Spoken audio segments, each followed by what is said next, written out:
was a weekend filled with rain, and while it may have put a damper on some Memorial Day plans, it was certainly welcome given our drought conditions.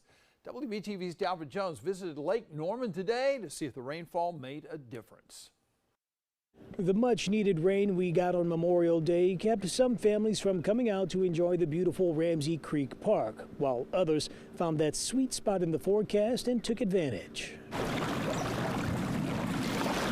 With a closed beach and boat launch, not too many families observed Memorial Day at Ramsey Creek Park.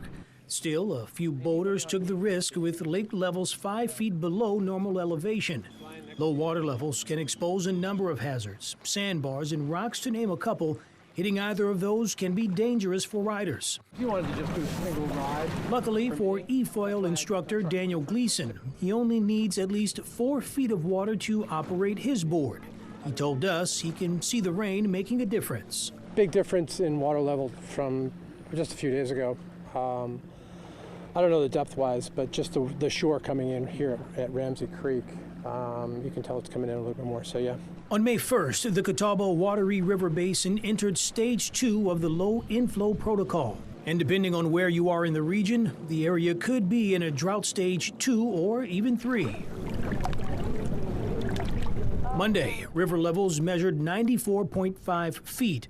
With the lake water not as high, fishermen can also find themselves reeling in empty hooks. But Chris Mickham says it's not always about what you catch. Just having a good time, family time, and maybe catch a fish or two. Even with all the restrictions in place during the holiday weekend, Gleason told us he was understanding of the safety precautions. I know they closed the beach here, unfortunately, because of safety and the depths of the water, which is good. But the water will come back, and it will get back to normal. The good news is, with all the rain we've gotten in the last few days, the river levels are rising. In fact, they're up 1/10 of an inch here at Lake Norman in the last 24 hours. In Cornelius, Dalvin Jones, WBTV on your side. And currently, Lake Wylie is sitting just a notch better than Lake Norman. Water levels there are just under 96 feet. On Friday, that number was at 95.3.